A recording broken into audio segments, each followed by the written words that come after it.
guys, welcome back to Magic TV. My name's Craig. It's Friday. It's time for another video, and today I'm going to be doing another one of my love-hate lists. Now, this is the second one, and after the success of the first one, I thought I would do another one. What's my love-hate list? But the idea is very simple.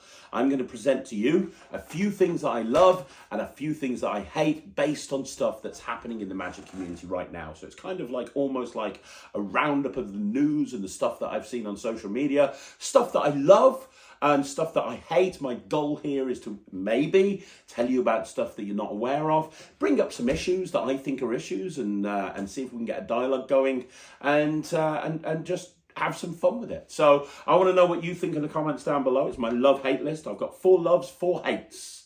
And we're going to get straight into it. We're going to alternate love and hate, love and hate, love and hate.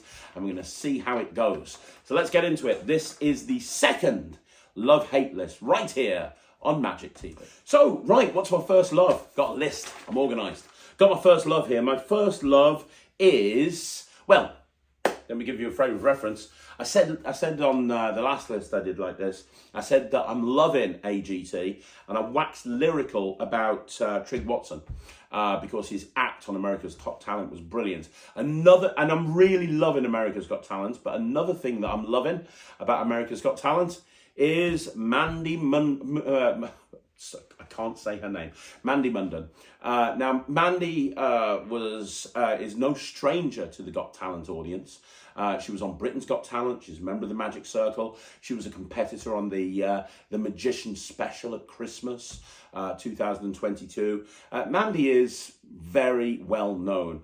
And here's the thing about Mandy. She is hilarious. I laugh my ass off when I see Mandy. Now, I wasn't aware of her before seeing her on Britain's Got Talent, but since Britain's Got Talent, I've been a huge fan. Well, all of a sudden, episode 2 of America's Got Talent, who pops up but Mandy Muden, and she killed it. Like, she absolutely killed it. She came out, and she's got this ability. And look, if you're a magician, and you have aspirations to perform on stage, if you have aspirations of maybe going on Got Talent or something at some point down the line, go and check out Mandy's act, because it wasn't just a performance, but it was a masterclass in how to do 2 things. 1, how to make a trick your own. We'll talk about that in a second. But also, secondly, how to really win over an audience without even using magic. Win them over with your personality, because before any magic took place, she had won that audience over and then some. They fell in love with her personality. They fell in love with her humor. She knew her character inside out and back to front. The little wisecracks that she made was brilliant. And in terms of making a trick her own, she did Cody's comedy book test. That's what she did. That was the trick that she did. But she completely made it her own. In fact, Sarah, my wife, has watched me do Cody's comedy confabulation many times. And many times. And she watched Mandy and she was like, oh, that was brilliant. What trick did she do? I'm like, Sarah, seriously, she did the same trick that I do in my act. And Sarah said she did it so much better than you. And I'm like, shut up, Sarah. But she did. Brilliant. And I love the fact that she didn't go down the traditional way of using the word eat, and instead she used the prediction from the very, very beginning that the judges held. Just the whole thing was routine together really well, and it was perfect. And it's a masterclass. I loved it. I loved her performance. I love her. The first thing off the love list this week is her performance. It was just incredible. Go watch it if you haven't done so. Okay, so we've done a love. Now we're on to the hate list. The first thing that I'm not really liking this week is people that post on social media asking if a new trick requires sleight of hand or any skill or any effort to do. This drives me up the wall, man. This drives me up the wall. I saw Greg Gleason, who's an amazing performer, talk about this recently. Here's the thing, right? There seems to be this culture in magic that everything needs to be handed to people on a silver platter. I'm going to talk about this a little bit later on. Everything needs to be handed to people on a silver platter. And it's that way with magic. I see it in the comments to my review show. I see it on Facebook. I see it on the Magic Cafe.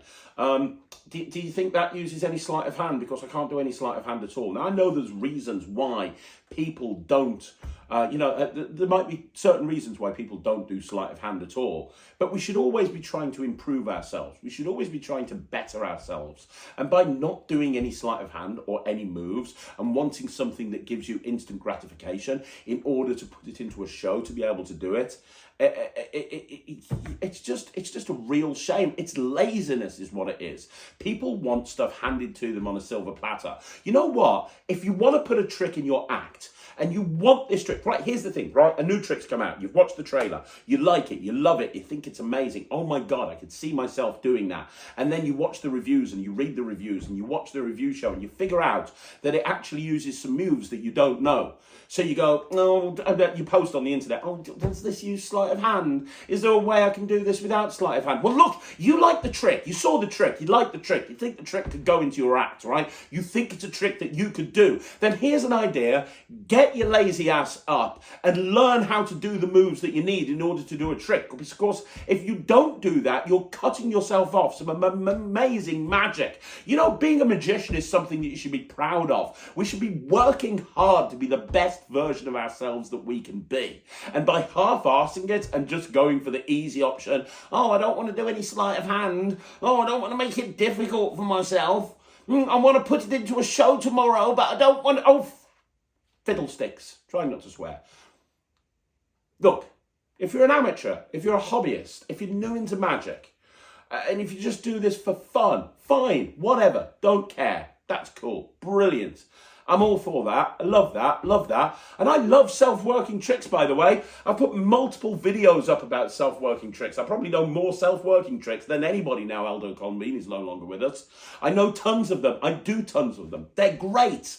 But there's no substitute for a little bit of skill. And the amount of people that say, I want to do this trick, but is there another way to do it because I can't do the moves and I don't want to learn them and I want to put them into my show next week. And there's a story that I'll be talking about later on. Look, actually take your job seriously. The people that are saying, I want to put this in my show, I can't do sleight of hand. If you're going out and you're getting paid to do gigs, then have a bit of pride in your work and go out and actually learn the moves that you need to be able to do the trick that you want to put into your act.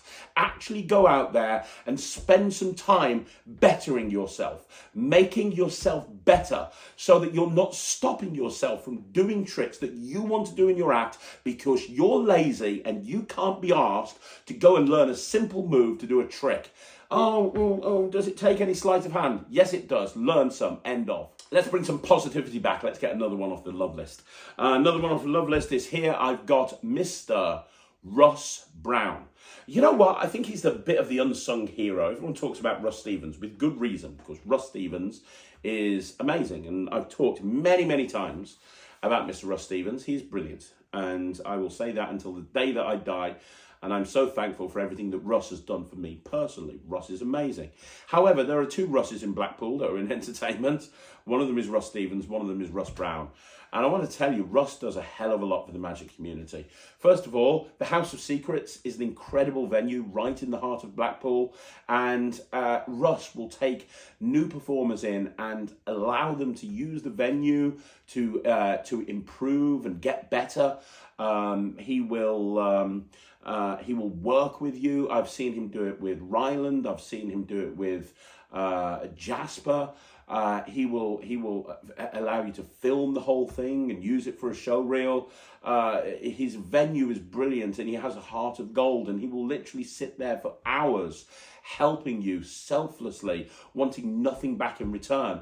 Through his agency, he gives work to tons of magicians on cruises and ships all over the world, giving them opportunities to go out and perform and get better. And he gets all of the props and gives them all the props and writes a new show every single year. He's part of a core team of 3. There's an expanded team out from that, but the main team of 3 that run the Blackpool Magic Convention, he's a big part of that. You wouldn't be seeing Blackpool in any way, shape or form as to what it is right now if it wasn't for Russ Brown. He is an incredible performer, an incredible kids entertainer, an incredible lecturer. the guy is brilliant in so many different ways, and he gives selflessly again and again. Those incredible gala shows that you see at Blackpool, he's the one that's running around like a blue-ass fly, making sure they run smoothly. He's the one that's fighting fires if anything happens. He's the one that's literally sweeping up, doing stage decorations, and nobody gives him any credit. And he's also, by the way, for the last year, he's been, and if you go and look at my last interview with him, you'll see this, he's been running magic lessons in schools, trying to get magic into the curriculum in schools, which would make it so much more mainstream and get so many more kids into it. And he's been using that initiative in Blackpool, and he's been putting so much time and energy into that. He gives so much back to the magic community. He is a shining beacon of light, he really is. And I'm proud to call him a friend. And you know, I love Russ Brown, I really do. The opportunities that he's given Ryland, I've seen firsthand. The help, the advice, the support, the guidance, absolutely everything that he's given Ryland. I'm never going to be able to repay him. The guy is brilliant. When we did the Magic Podcast meetup at Blackpool, he just let us use his venue. Russ Brown is great. If you haven't gone to the House of Secrets, please do so. If you haven't gone and checked out some of the stuff he does online, please do so. Russ Brown is just great, and I love him to bits, which is why he's on the love list. Let's go back to the hate column now. We've gone from love, we're back to hate. I still say hate's a strong word, but I think it sounds rubbish saying the dislike list. The next thing that I want to talk about is people that hate on the Riffle Force, man. I see it in the comments occasionally. I use the Riffle Force a lot. Not just the Riffle Force. If you've watched my channel, you'll know I do about 30 or 40 different forces. In fact, a lot of the time, when I'm in the real world, I use the classic force a lot. The problem is, when I'm doing the performances in the office, a lot of the time, I'm showing them to Jack or Matt or one of the team in the office that have seen approximately 4,337,296 magic tricks at this point. And if I just did the classic force over and over again, I think they'd start to realise what was going on. So I do the Riffle Force a lot. But, you know, I see comments occasionally where people go, oh, the Riffle Force is the worst force in the world, don't you know? It's never fooled a single audience in its life. It's magicians fool themselves. They fool themselves because they think that the Riffle Force is deceptive, and it's not deceptive. It's not deceptive at all. It doesn't work. Well, you know what? I use the Riffle Force in the real world a lot. And I've never had a client turn around to me and go, yes, Mr. Magician, I just want to say thank you very much for coming to my event. Everything was wonderful. Everyone had a really great time. I've just got to be honest with you. Whenever you were doing a card trick and you were predicting the trick and you were running your thumb down the deck, it was a bit shit because obviously you were forcing a card. Other than that, it was all really good. But next time I book you, can you please do me a favour and don't use the Riffle Force? Said no client ever, right? The thing about the Riffle Force is it's unimportant. It's not something that should be dwelled on. Hey, you're going to pick a card, say stop, boom, have a look at that card, right? He's going to look at it. Things are moving, things are going on. For people, and most people that say, oh, the Riffle Force isn't very good, have probably never worked in the real world. Because I've worked in the real world, probably more than almost anybody else I know. I do probably more gigs than anybody else I know. And I'll tell you right now, I've never had, and I work in a lot of venues where if you're going to get called out on something, you're going to get called out on something. I'm telling you right now, I've worked military bases, holiday parks, the list goes, working men's clubs, hen parties, stag parties, comedy clubs. I've worked some real nightmare crap holes where I've used the Riffle Force, and if they thought for 1 millisecond they could say something to me as to how the trick's working, they would do so. And no one's ever said a thing ever. I tell you that because, excuse me, I tell you that because I know that somebody's going to say, oh, well, you know what, they probably did notice that you were using a Riffle Force, but they didn't want to tell you because they were being nice. Right, come and work a venue with me and tell me if my audiences are being nice to me, especially with my style. I'm telling you right now, they're not. Look, the thing is, there's nothing wrong with the Riffle Force. But here's the thing, mate. Anybody that says, oh, I don't like the Riffle Force, whatever, don't do it. That's fine. Don't do the Riffle Force. Don't do it. Do whatever fandangle force that you want to do. You do you, I'll do me. I like the Riffle force. I like other forces. My favourite force is the Riffle force. Don't tell me I'm not going to do it and it's not deceptive just because you don't like it. You figure out what force you like. I'll figure out what force I like, and then we can just do our own thing. Capiche? Back on the love list. Next love, Trix in the Stix. Trix in the Stix was amazing. Absolutely amazing. So I hear you cry, what's Trix in the Stix? Well, Trix in the Stix is a magic convention in the UK, specifically for kids entertainers. There's two magic conventions in the UK for kids entertainers, Kidology and Trix in the Stix. They both have the pros and cons. I think most people would say that Trix in the Stix is the bigger one of the two. And this year I was lecturing at Trix in the Stix. Huge honour, absolutely huge honour. Never lectured there before. Loved the experience. Thank you to Gary Dunn and John Kimmo, for inviting me to do that. I had an absolute blast. Loved every second of it. Amazing. And the whole convention was brilliant. I was nervous. Now, here's the thing. I don't really get nervous very often. And the reason I don't get nervous is because I've kind of been there, done that, bought the t-shirt. When you've gone and performed at Blackpool, and you've lectured at Blackpool, and you've lectured at the Magic Circle, you tend to get yourself into a situation when you're not really that nervous anymore about most situations. I was bricking it going into Trix in the Stix. And the reason is, I've never really had a great reputation amongst kids entertainers for one reason or another. We'll get into that on a video at some point down the line, but it was just great. Everybody was so invited. And the best part about Trix, I took Ryland with me. Now, here's the thing. I do kid shows a lot. And the thing I'll tell you about kid shows is that a lot of kids entertainers hate kids. They do. Because they can be annoying little snot rags. And I went to Trix in the Stix with Ryland. I effectively took the enemy in there with me. And not only that, he was there the whole time. Now, I know that there's going to be some people there that don't particularly like kids, but every single person was golden with Ryland. He performed on stage in the gala show, and everybody was so nice and so supportive of him. The second he walked out on stage, they clapped in all of the places they were meant to clap. They had a great time. And you know what? I appreciate that so much. I really do. Everybody was wonderful. It is a wonderful experience being on that stage and being in Trix in the Stix. And I loved it. And I'm definitely going to go back next year. And I'll be bringing Ryland with me. So thank you from the bottom of my heart. Thank you to everybody that was at Trix that made me and Ryland feel welcome. And thank you to the organisers for putting together such a special convention that's a little bit mental. It definitely puts the fun in dysfunctional.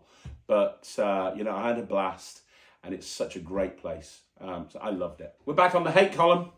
Back in the hate column. Now, earlier on, I talked about people that say, does it take sleight of hand, or do you need sleight of hand to do this trick? And I called them lazy. I said it's a lazy attitude to take, right? The next thing that I'm not really liking right now, the next thing I'm hating, is people that say that magicians or entertainers or kids entertainers or close-up magicians or illusionists, whatever, are successful because they're lucky.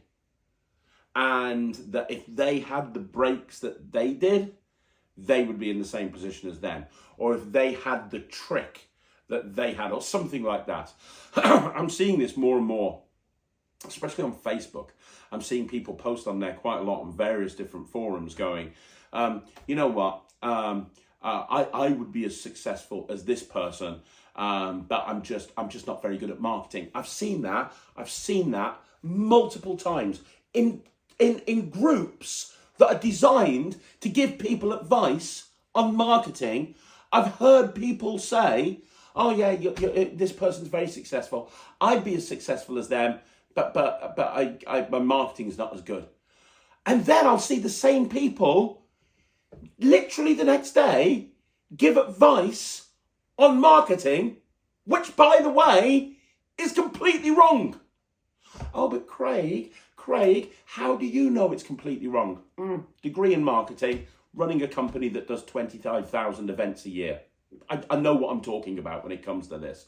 And I see so many people either giving bad advice on marketing or feeling bitter and twisted because they're not where they feel they should be because this particular person was lucky. Look, here's the thing, right? When there is a finger pointing at somebody else, when you're pointing a finger at somebody else, so it's not me, it's them, there's 3 fingers pointing back at you. And that's what you need to remember. Look, you have to understand, everything in your life is your fault.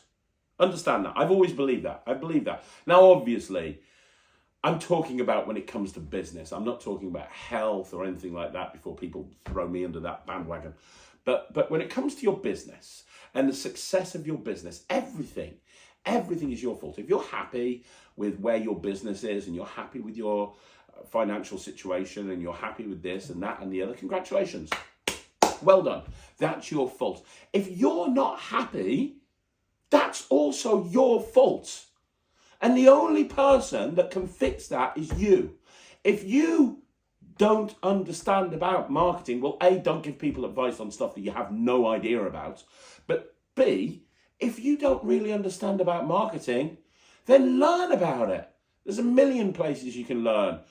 You could go to university or college. You could do an online course. You could drop on things like the Trix or something like that. I'm not using this as self-promotion at all, but the point I'm trying to make is if you want more work, if you want more gigs, the easiest way to do that is to get off your arse.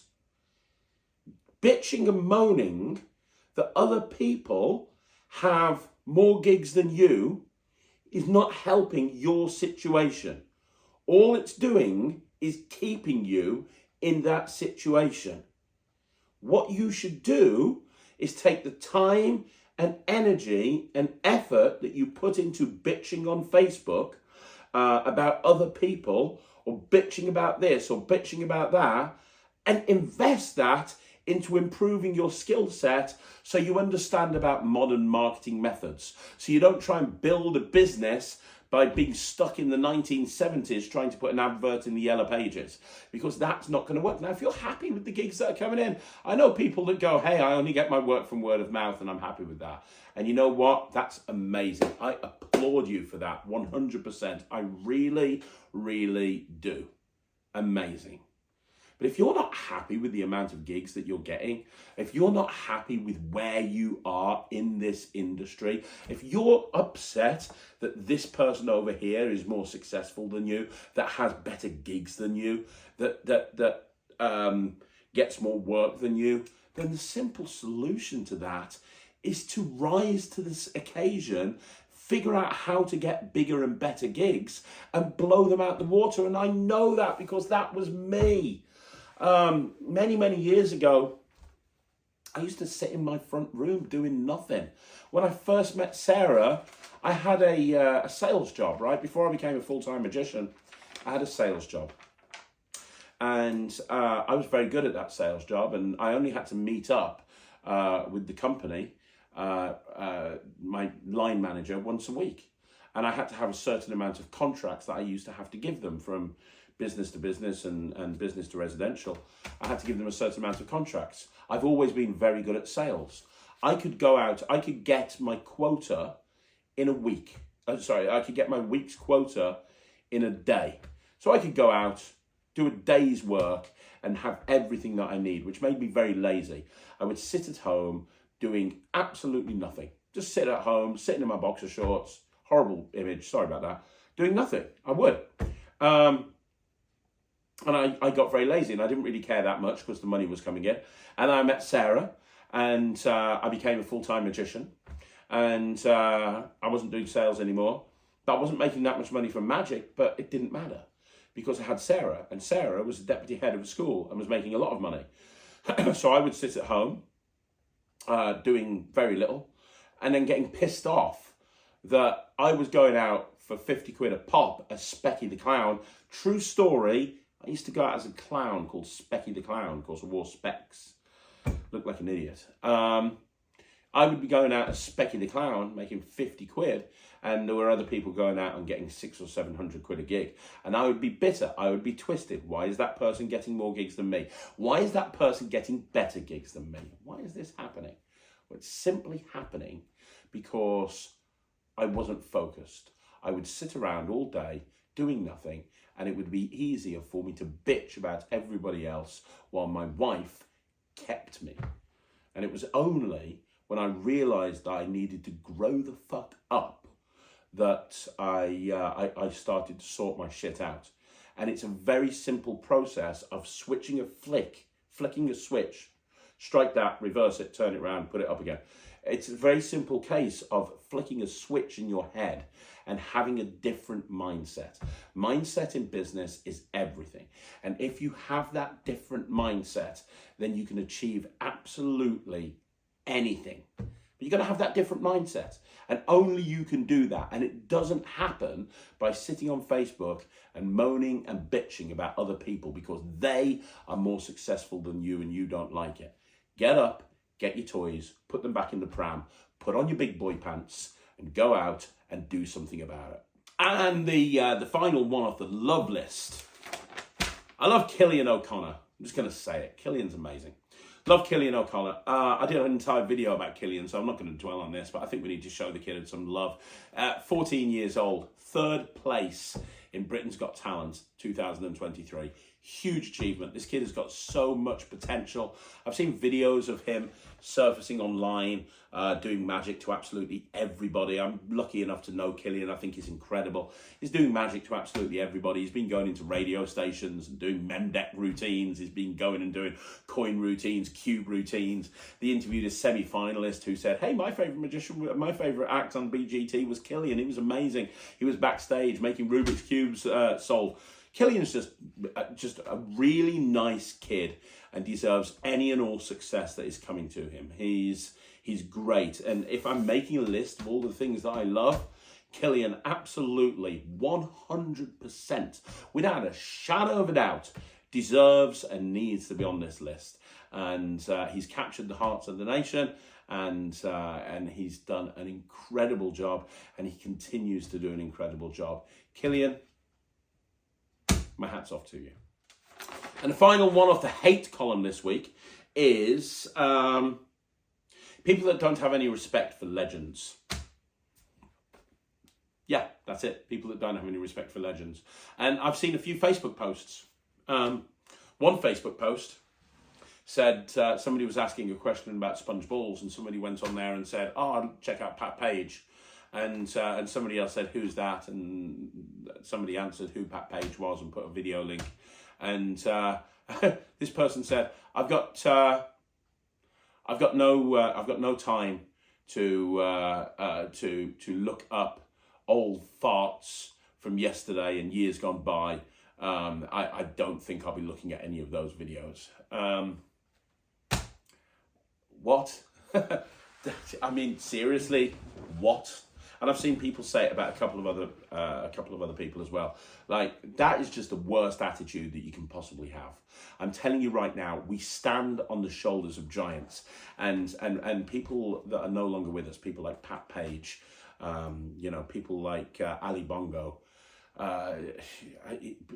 Eugene Berger, the list goes on and on. All these people, they would perform, if they were still here today, they would wipe the floor with 95% of the magic community. They are incredible. And to dismiss their achievements within this community because you don't like the look of their video, or you don't think that they have anything to offer because they were performing in the 70s or the 60s, how narrow-minded, how stupid, how ridiculous is that? Most people know that I love wrestling. And I do, and I've been watching wrestling. I remember the first pay-per-view was WrestleMania 2. I've been watching wrestling for a very, very long time. And I love wrestling. And I see people all of the time attacking the legends of wrestling that are no longer with us. The Ultimate Warrior, the Rowdy Roddy Piper, my favourite wrestler of all time. The Iron Sheik has just recently passed away. All of these people that are so much better than the wrestlers of today. And you know, sometimes people don't acknowledge that because they just look at them and go, oh, well, they couldn't have been better because these people can do flips and dives. And that's not what it's all about. They understood the psychology of wrestling in a completely different time better than anybody. And, you know, what we see here, what I'm seeing here is a little bit like that. And I cannot agree with anybody that feels like they should attack any legends in the magic community, because I'm telling you, and the person who wrote this, you know who you are, because I know you watch this channel. I know you will watch this video. So for the person who's watching this, you know who you are. And slagging off somebody like Pat Page, who was an absolute legend in this community, just because you don't like his videos, just because you don't like his... It's just ridiculous. He has achieved more in one lifetime than you would do in 10 of your lifetimes. And if you want to improve and you genuinely want to get better, then perhaps the best way to do that is to be humble and look backwards, because only when we know where we come from are we able to work out where we are going. Understand the start of the journey in order to realize how you're going to get to the destination. And your attitude stinks. So there you go. That's another love-hate list. Another 4 things that I love and another 4 things that I hate. Let me know. Do you want me to carry on doing these? I'm kind of having fun doing them. What do you think? Let me know in the comments down below. Don't forget, if you want to see more videos like this, like the video, subscribe to the channel. Again, leave the comment down below. I'm going to be back again very, very soon with another video. And if you haven't already done so, please go check out the Trix. It's www.thenetrix.com. That's www.thenetrix.com. Go and check it out, see what all the fuss is about, and I will see you again soon. Thank you so much for watching. My name's Craig from Magic TV.